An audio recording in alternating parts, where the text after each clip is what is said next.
What's good, Gangster Choppa suburban? It's back another reaction, and today we got exposing rappers from the suburbs that want to be from the hood. Shout out to Chop Jelly for this one, you know what I'm saying?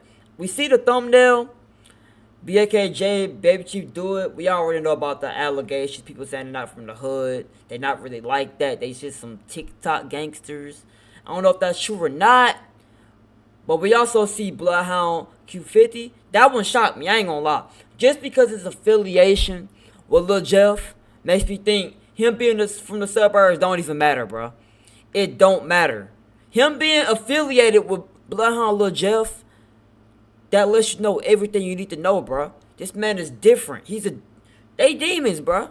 I don't know about BAKJ, Baby Chief do it 100%. But one thing I know for a fact is this. Just because you from the suburbs don't mean you sweet. And just because you from the hood don't make you tough. Simple. A lot of people that's in the hood that end up in the streets, they end up in there to get quick money. A lot of people forget this. They only in there to get quick money. With the suburb people that end up in the streets, when they get to the streets, they got the money. They just doing it for the love of the game. They just being dangerous for the love of the game. They just actual menaces to society. Simple as that, bro. People from the suburbs, they got daddy's money, but they still want to go around shooting stuff up, killing people. You know what I'm saying? Them type of gangsters, them type of street dudes, those are the real ones you gotta worry about. Not the hood ones. The hood people, yeah, they be getting active too. They be going crazy too. But they mainly only in the streets for quick money. I ain't gonna lie to you, bro. Let's hear them out, y'all. Let's hear them out. Hip-hop was born from the streets. Think South Bronx, 1970s, where communities turned struggle into art. But fast forward to today, and you've got rappers from gated communities spitting bars about trap life they've never lived. So what's really going on here? It's not just about music. Let me stop it right there. Trap life and going through the struggle is completely different. I'm not gonna cap to you. Just because you going through the struggle don't mean you live in a trap life. Just because you from the hood does not mean you live in a trap life. Just because you live in a trap life don't mean you was in the hood. It's not the same thing. It's just that a lot of people that are from the hood do end up in the streets. That's simple. It's just a huge connection right there. But just because you in one doesn't mean you have to be in the other. I'm just saying. So I get what he's saying though. It's just that it's about authenticity. And fans can spot a fake before the first verse is over. Yet some rappers lean deep into the hood. Hold on. Who the freak even is this guy? Who even is this?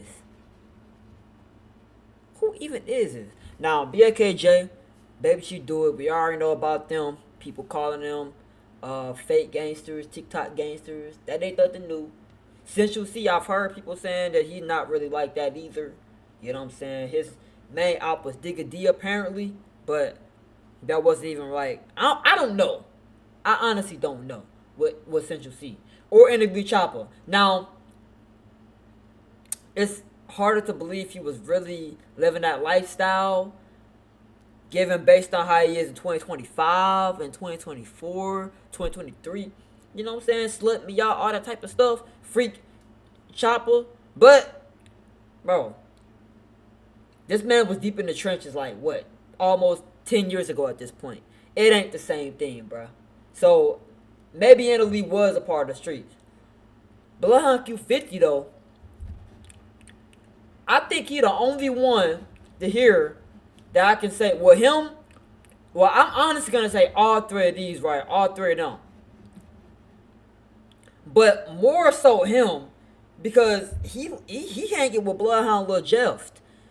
He part of his gang. They literally bloodhounds.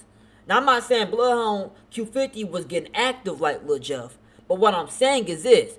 That's already, you already know what type of little guy he is. You heard what he said. You got to have at least 2 hats to hang with him. At least spend with him. You heard what he said. That means Bloodhound Q50, by default, might have 2 hats. I'm not saying he do for the feds that's watching. I don't think he do, actually. I'm just saying. That's it. I ain't gonna say too much after that, though. But you get what I'm saying, though. Bloodhound Lil Jeff, you have to have two bodies to be with this dude. Fake before the first verse is over. Yet some rappers lean deep into the hood persona, dropping slang, flexing chains, acting out lives they've only seen in movies, and rapping like they did 10 years in Rikers. But when does it cross the line into caricature? That's what we're about to find out. Let's kick things off with a dude. I'm just surprised that nobody mentioned 4-1 or Kyle Rich. But they mentioned Hound Q50. Because there's literally a lot of people been saying Kyle Rich. Now, in my opinion, I think dude was in the streets, though. But it's more believable that he isn't on the level of Bloodhound Q50. I don't think Kyle Rich actually crashed out and got a body. He might have did some dirt in the hood and did some trapping before. Might have sold some weed. Might have sold some drugs, maybe. But I don't think this dude was actually going out. Actually, you feel what I'm saying? And it's New York too. And it's New York. See what I'm saying, bro? I'm just surprised they didn't say Kyle Rich or nobody from 4-1. But hey, shoot. Who wanted to be a villain so bad, he became one. Guero 10K. Real name, Christian Cavazos. He looks like born Ray. And raised in safe zones of suburban Houston. Backyard barbecues, quiet streets. The kind of neighborhood where neighbors wave and kids ride scooters. Not slide on ops. He had a family, a home, a way out. But in the booth, he was Houston's most feared demon. Guero didn't just flirt with the street culture. He went all in. He aligned himself with the 10K gang, waved guns on camera, name dropped real bodies in his bars, and bragged about violence like he caught 3 before breakfast. Fans ate it up. Comments on X called him the realest, but others, they saw through it. Cosplay Gangster. They sneered on Reddit, calling out a kid from the suburbs playing a deadly role. Then, in 2018, the act became real. A beef with rapper Cash Out Ace turned lethal. Guero and his crew slid. 5 people ended up dead. 2 of them, grandparents, caught in the wrong place at the wrong time. I'm sorry, come again? 2 grandparents. What? I ain't gonna lie, y'all wildin', bro. Y'all wildin'. It's already bad enough for 5 people that died, but 2 grandparents though. The grandparents, y'all wildin', bro. Y'all wildin'. They don't know when 2 of them, it's time to stop. Grandparents caught in the wrong place at the wrong time. Guero didn't just rap about it, he celebrated it. Online, posting like it was just another bar and a rap verse. It worked. For a minute, the views spiked, the comments flooded in. The fake, real ones tapped in like he'd earned a badge. But then came the charges. Well, his was a reign of terror. Now, documented gang leader Christian Cavazos will spend life in prison. He killed 5 people in 4 months and pled guilty to it. The mugshot and the long fall from pretend shooter to convicted felon. Now, at 22, Guero 10. But did he actually do it though? That's what I want to know. If he actually did it, then it's like, I mean, what more can you really say? This dude is a crash out. He's a certified YC. If he actually crashed out like that, he's certified. He a certified crash out. Seriously. I'm just saying, a lot of people from the hood ain't crashing out, throwing their life away that easily, bro. He's a certified crash out. I ain't gonna lie. If he actually did it, I don't know. Did he actually do it? The long fall from pretend shooter to convicted felon. Now, at 22, Guero 10K is doing life in prison. Not for who he was, but who he pretended to be. Now, let's move away from Guero, who forced himself into thug life, to someone who built an image, then tried to heal from it. NLE Choppa. You ever met someone who can't decide if they're a shooter or a healer or a social media life coach? That's NLE Choppa. Born Bryson LaShawn Potts, Memphis raised. See, if this dude would have been a content creator instead of just being a rapper, he could get away with doing what Funny Mike did. Cause look, Funny Mike, this man started off street rapping too. He was in the streets apparently too, you know what I'm saying? But now, this man one of the friendliest channels on YouTube. You know what I'm saying? So it's like, if he was a content creator, he can get away with it though. I mean, even as a rapper, he's still getting away with it. But I'm just saying though, you know, like, nobody would really be caring like that if he was a content creator. That's all I'm saying. If he was in strictly Parkway a content Village, creator. not the suburbs, but not the trenches either. He had a supportive mom, Angela, who managed his career and a high school basketball team. Not a silver spoon, but not a war zone. Yet, when Shot of Flow dropped in 2019, you would think that he was born in the heart of a gang feud. At 16, he burst onto the scenes with drill anthems, screaming war stories with a fro and a snarl. Fans crowned him Memphis's next king. Critics, they saw a teenager playing with fire, rapping about life that he might not survive. X-Post hyped him up, but some started whispering, he's acting. But then came the pivot. I pray hard. I pray real hard. I pray at least 5-6 times a day. Whenever I get in the space to where I feel my mood is being at a vibration that I ain't never seen no man get cooked for trying to better himself. Genuinely, bro. I never in my life seen a man get cooked harder than this dude for actually trying to become a better person. This man rapped about being a gangster. Whether he was or if he wasn't, nobody really knows, honestly. Besides people that was really around this dude. But this man wanted to move and do better things, you know what I'm saying? Become a positive person. This nigga got clowned for it. See, the internet loves negativity way too much. Then y'all wonder why the internet's a very toxic place. You wonder why the people walking around you toxic.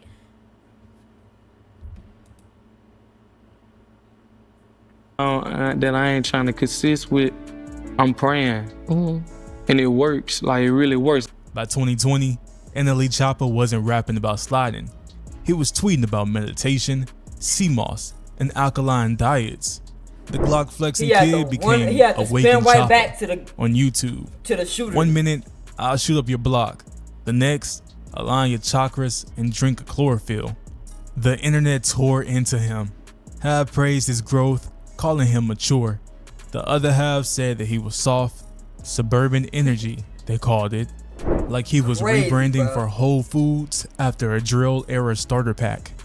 The irony was, this version of NLE might have been the real one, the peaceful one, the healthy one.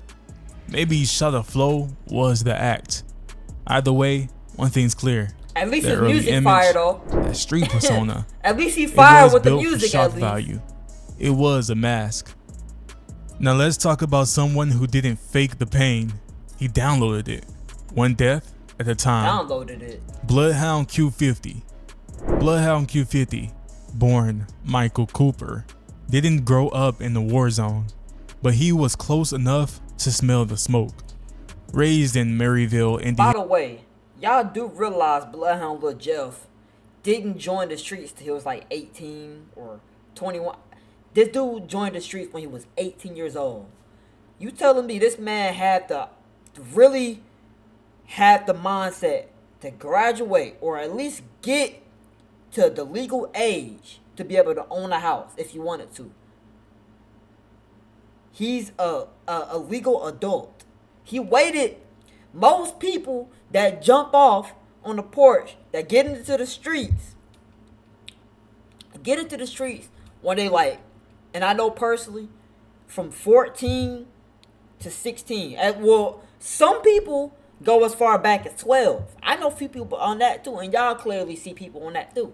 But they go way back from the average 12 to 16 when they first get into the streets. This dude waited till he was 18 After he then graduated high school. Did he graduate high school? I don't know. But he was 18 years old when he actually got into to the streets. And he still ended up with how many bodies? 11? Bro, this is what I'm talking about right here, bro. Just because you're not living a lifestyle growing up, don't mean you're not a demon, bro. It don't mean you're not a menace to society. You need to be stopped and put in jail ASAP. It don't mean that just because you didn't grow up doing that. You know what I'm saying? Some shooters, some actual mass murderers don't even kill nobody until they're, what, 20 years old? I'm just saying, it's a lot of people that actually don't actually crash out until they're adults. So, does that make them less of a menace to society? Less of a dangerous person to society? Someone that does not need to be taken off the streets? I ain't gonna cap, bro. I never understood that logic. I still don't get it. But anyways, I just had to say it again, bro. Anna, not paradise, sure, but not the killing fields of Chirac either. He had a 2-story house, family, structure, and people who gave a damn. And that's the scary part. That's the scary part. I don't think I understand, bro. That's the scary part. This man had a two-story home, and he still chose to go to the streets and get active. This man got money. He got the resources. If the gang needs some money, all they gotta do is pull up the pops, ask the pops for some money, some allowance or something, and it's over. I ain't gonna cap. You want a guy in your circle to have money like that.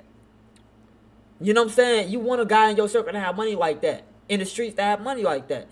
I feel like Q50 might have been that guy personally. He might have just been that guy. You know, every street apparently got somebody that's not gonna crash out just getting the money, and then there's gonna be somebody that's willing to crash out at any given moment. I feel like Q50, he probably was getting active, but he was more the money supplier, I feel. Maybe. I don't know. I don't know him. I don't know what he was really doing.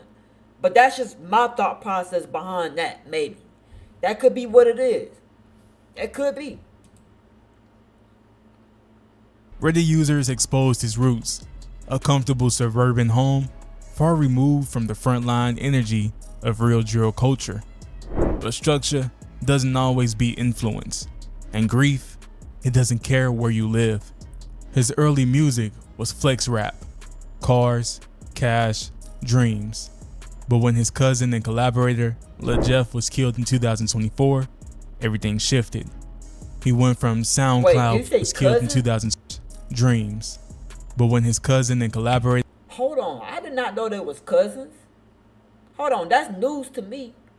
I did not know they were cousins. Wait, dang, how did I not know he... Dang, I just realized though. He do have that in his tag of his songs. Something like RP my cousin. He probably killed your ass cousin. Something like that. I don't know why I didn't put two and two together that they was cousins. Shoot. Lil Jeff was killed in 2024. Everything shifted. He went from SoundCloud promise to certified street rapper overnight. Splash Bros, Make It Far, every track darker than the last, loaded with death references, pledges for revenge, and enough nihilism to make a funeral feel like a rollout. Q50 wasn't reporting from the trenches. He was writing himself into them. Not because he had to, because it sold. Fans ate it up, but Reddit called cap. He's just a King Von photocopy. If Jeff hadn't died, he wouldn't even be on. He's cosplaying trauma, they said. I can't lie. That might be true though. That last statement, I might be able to agree with that one. That's the only statement I can say I can agree with. Without Lil Jeff or Lil Scoon passing, I would have never heard of Q50. I promise you I wouldn't have. I wouldn't have. At least not at this point, not this quick. The main reason I even know them is because of Lil Jeff and Lil Scoon. But more so Lil Jeff first, then Scoon. Now, I ain't gonna lie. I don't think he would have been this. I don't think he would have been this big, that fast. He probably would have got there eventually, but he wouldn't be this big. I feel he right about that. Dang, what the heck? And died, he wouldn't even be on. He's cosplaying trauma, they said. Label money polished the image, and they weren't entirely wrong. Columbia and Signal saw a look, a vibe, the lingo, and a story that could sell. The streets didn't make Bloodhound. He downloaded their pain track by track. But the internet isn't the streets, and eventually one catches up with the other.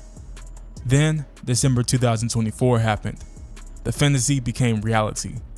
Bloodhound was arrested, caught with a Glock, modified to full auto, just like his lyrics promised.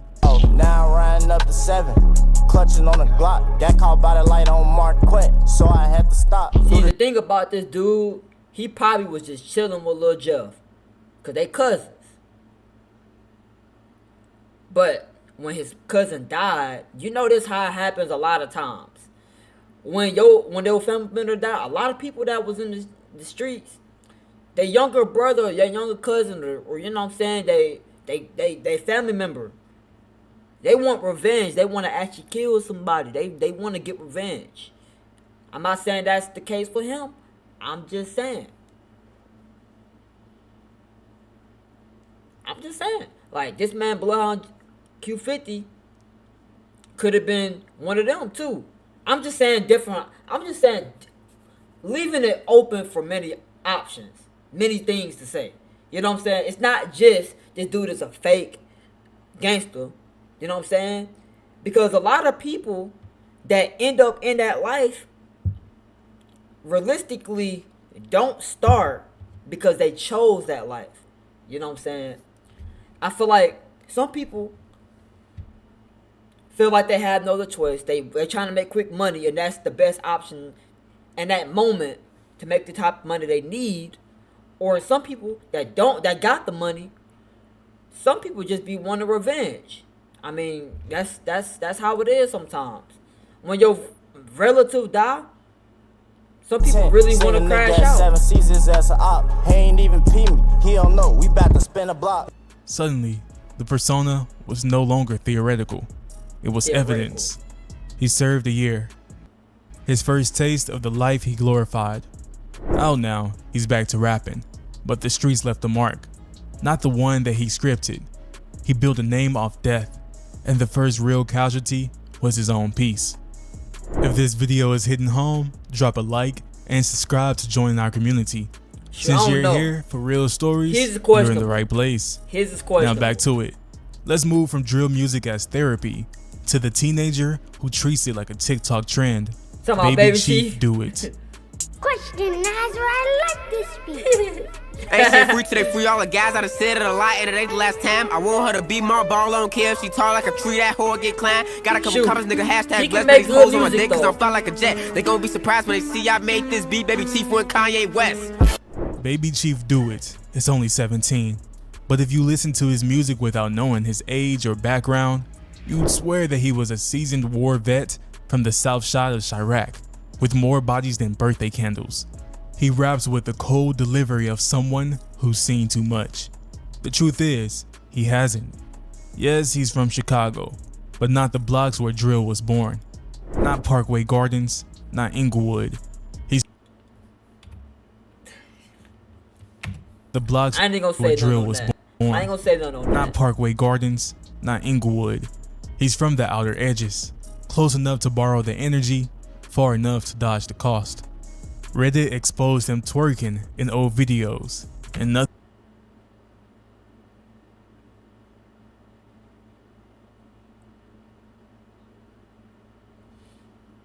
Let's just move on. Let's continue. Nothing about that shit looks gangster.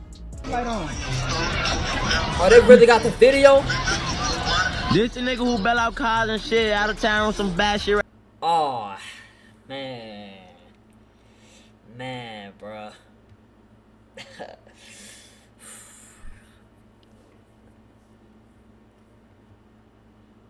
I ain't got nothing to say, bruh. I ain't got nothing to say. I mean,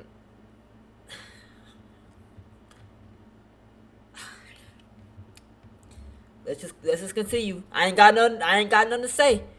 That's crazy, bro. That's and crazy. Nothing about that shit looks gangster. This reminds me of when, I don't know if y'all remember, but last year it was this one rapper from New York that got exposed for slurping a lollipop like he was sucking. I ain't gonna say too much on that, but it's remind me of that. It's like, dang, bro, you was getting like that. You was really on that type of time. This nigga who bail out cars and shit out of town on some bad shit riding fast shit, Joe. Fuck is you doing, nigga? Exposing all good. And that distance matters. Dang. Baby Chief Do It didn't jump into rap to survive. He slid into it because it was already a sound, a style, a trend. By the time his debut tape, Animals Now, Only, dropped in 2024, he had the formula. Chaotic beats, wild lyrics, a dead-eye stare, and a delivery that dared you to flinch. He talked switches, smokes, dead ops, and scoreboards like he was narrating his own documentary. But the truth is, his bars are more action movie than autobiography. But the views kept climbing, the buzz kept growing, because Baby Chief Do It knows what works. Drill and he's good at it. And chaos wins. He's not the first rapper to fake the funk, but what makes his case different is how young he is. He's not pretending to be from the hood to escape something. He's doing it because it's the fastest way to blow up.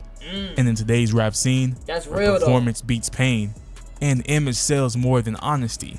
Bro, this dude is tough though. He couldn't get away with this if he was trash, but he actually makes good music, so he can get away with this. He can get away with more than honestly. Enough. But the danger comes with that performance invites problems that he's not built to face. When the streets decide to test the image, and the real person has to answer. But this isn't just an American problem. Across the pond, the UK's got his own master of this game, Central C. Central C, real name Oakley Neil Caesar Sue, is a UK rap titan. Hits, global collabs, millions of fans. His clean, sharp looks scream label darling. But the lyrics, they paint him as a street survivor. Born in Ladbroke Grove and raised in Shepherd's Bush, West London, with an English mom and a Guyanese Chinese dad. He lived with his mother and brothers after his parents split. They didn't have much, but they had enough. So he wasn't living in danger every day. In interviews, he says he grew up fast, helped with bills, stayed out late, but he admits that he was never deep into the streets. No gang life, no shootouts, no trap house memories. What's the issue? But I'm grateful for my family. You know, just like every other family, there's drama and whatnot. But I can imagine family members like falling out a lot more over like superficial stuff, like when it comes to somebody in the family getting rich and famous in it. But they don't ask me for nothing. Still, his lyrics say otherwise. In tracks like Sprinter and Days in the Life, he raps about drugs, traps, and betrayal like he's lived through war. But most of it is based on stories he's seen or heard, not things that he's done. Some fans call him clever. Well, shoot, I mean, he said he admitted out of his own mouth that he wasn't that deep in it. So I don't see an issue with it. I don't see an issue with that. In a gritty sound without claiming the struggle. Others, like Trap Laura Rose on X, says that he copied and pasted black culture for clout, profiting off of street life without paying its price. Here's the truth. Central C plays the image game better than most. He's believable, polished, safe enough for global reach, gritty enough for the street credit. Cinch didn't need to live the war. He just needed to sound like he could. And for the industry, that's more than enough. Finally, let's journey back to Texas with the rapper who raps like a demon, but came up clean. Back J. And speaking of bad, where did that stem from for you back then? What you mean? Why were you bad? Because some are good kids, right? Growing I wouldn't up. say bad. I was just, I don't know. I was like I did a lot of shit. I used to be like a hardhead on some shit. I ain't listen. That's all it was. Javon Crump, aka Back J, is just 19. He's from Fort Worth, Texas. Bro. Not a war zone. 19. Not the roughest streets either. No gang affiliation, no tragic backstory. Just a kid with ambition, a phone, and a dream. Back J spent years building his craft. He started dropping music in 2020, hit big with Hybrid in 2023, and exploded in 2024 with Junkie Money and Reap. His bars are cold, aggressive, like he's got scars he can't speak on, but there's no evidence that he lived the lifestyle that he raps about. No stories of gang ties, no fights, no jail stints. Just viral. Now, here's the thing though. Here's the thing I'm gonna say about that. Now, it wouldn't make sense for him to go out and say everything that he's done if it can land him in jail. The whole point is to get money without the fast way and without having to get jail time for doing it. That's the main reason people join the streets. They don't go to the streets to go to jail. I mean, obviously, that's the main place that a lot of them go, being in the streets. But they don't just go to the streets to go to jail. They just don't do that. So I don't know, man. I don't know about that. No stories of gang ties, no fights, no jail stints. Or say everything just viral energy fueled by over 1 million TikTok followers. He grew up in a supportive family. Nah, I feel like, my mama just wanted me in a better environment on some shit. And I understand that. While other rappers were dodging bullets, Back J was dodging nothing. In fact, he was surprising his mom with 20K on TikTok. Fans hyped his energy, but skeptics called cap. Fort Worth ain't that.